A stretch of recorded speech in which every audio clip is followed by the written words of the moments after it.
তো কেমন আছো সবাই? আশা করছি ভালো। সবাইকে welcome from a new cocopeat.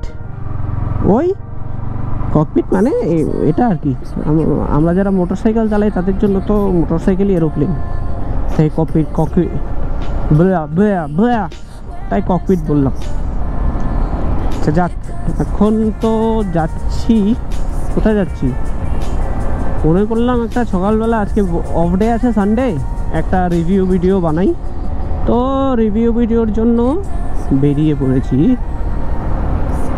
যাচ্ছি হচ্ছে টুয়ার্ডস শান্তিরবাজার টু বাইকুড়া রোড।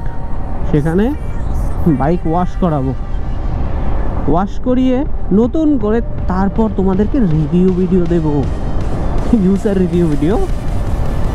আপাতত 2700 কিলোমিটার, 2700 কিলোমিটার, 2700 কিলোমিটার চালিয়ে নিয়েছি। বলতে ভুলে গেছি, এর নামকরণ করা হয়েছিল ফ্রাইডে। কেন বলছি, প্রথমত নিয়েছি ফ্রাইডেতে।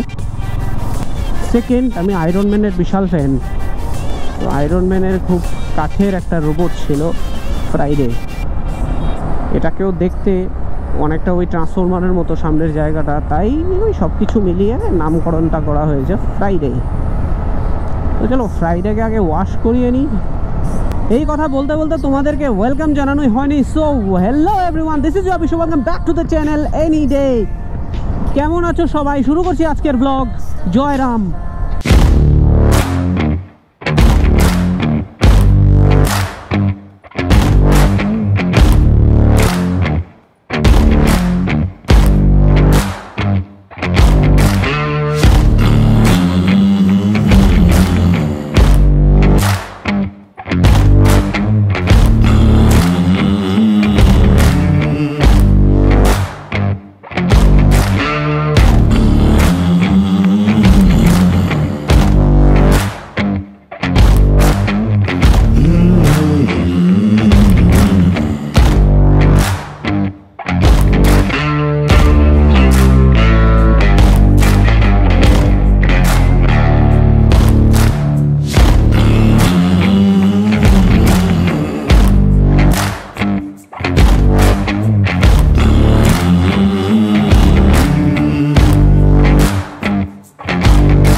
তো ওয়াশিং চলছে, এসে দিলাম ওয়াশ করার জন্য।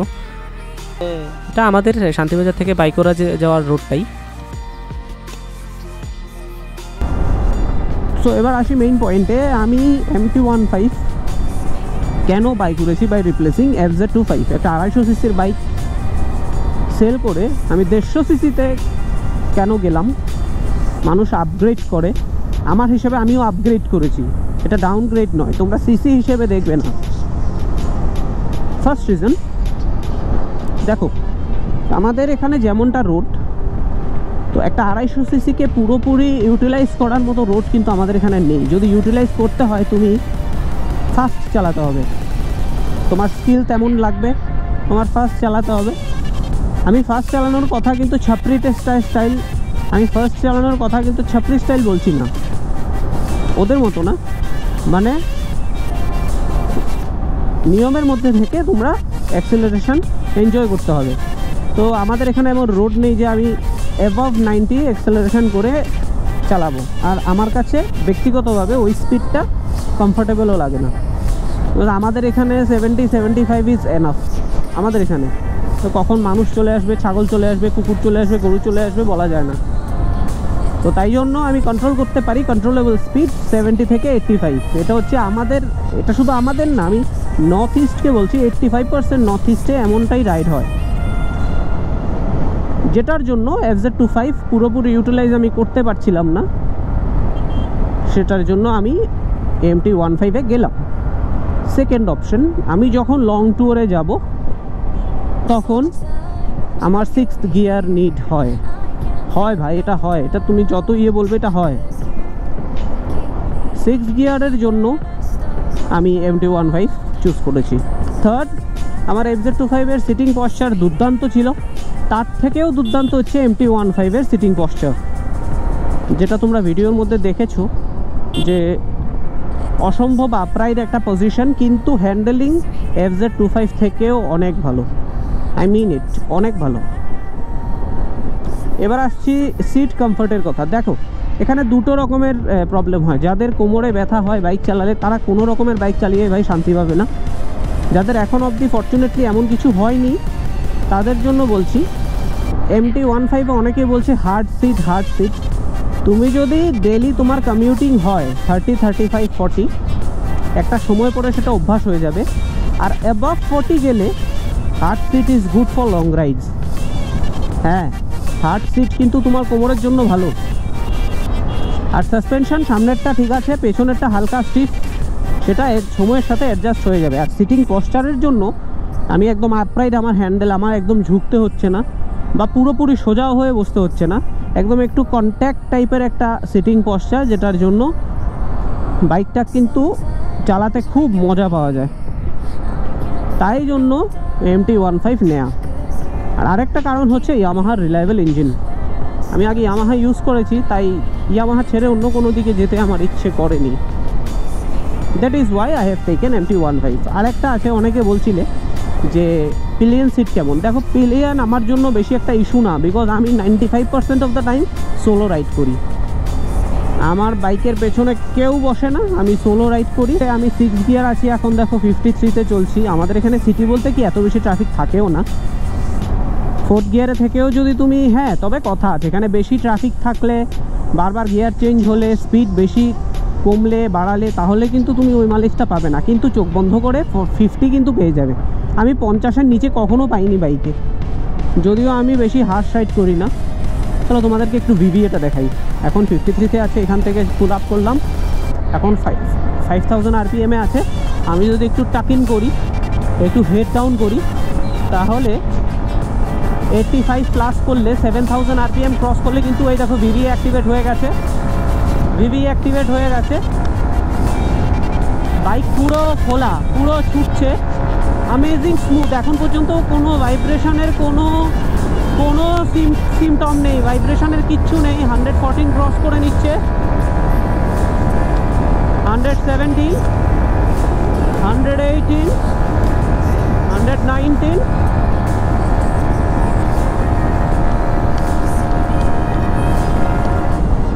122। এখানে আর ওঠাবো না, কারণ এখান থেকে আমারও একটু কনফিডেন্স ডাউন, বিকজ রাস্তা শেষ হয়ে গেছে। কারণ এটা টর্ক পাওয়ার কম, কিন্তু ভাই 120-তে উঠিয়েছি, no hint of single vibration.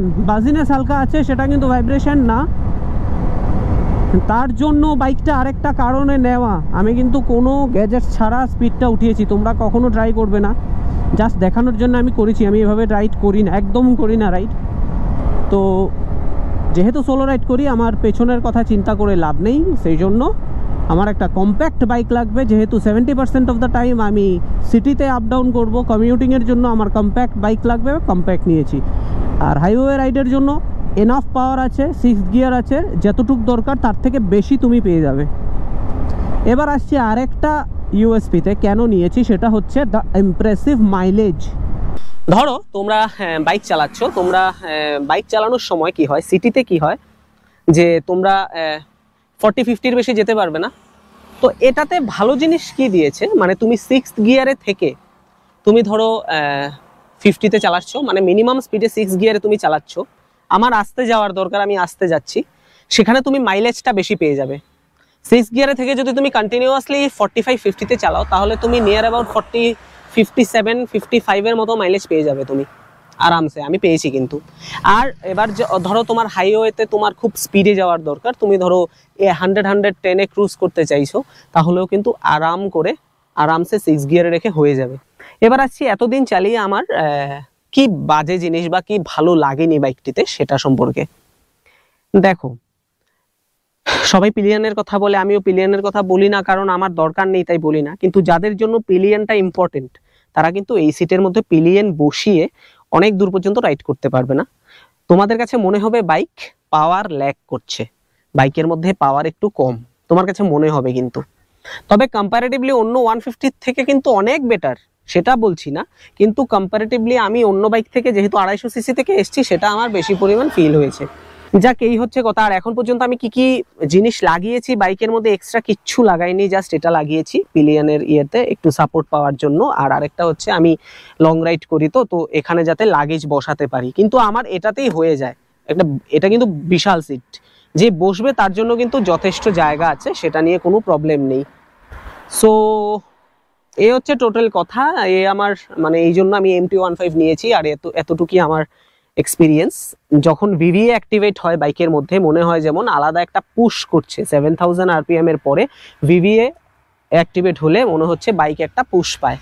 তো তোমাদেরকে একটু এটার কনসোলটা দেখিয়ে দিচ্ছি। আপডেট কিছু আছে কিনা আমি জানি না, যারা আগে ইউজ করতে। এখানে কিটা দিয়েছে, অন করার পর এখানে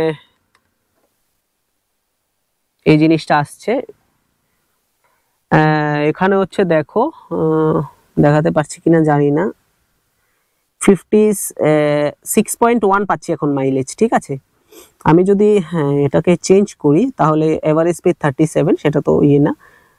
ট্র্যাকশন কন্ট্রোল অন। ওডোমিটার দেখো 27999 কিলোমিটার চালিয়ে নিয়েছি আমি।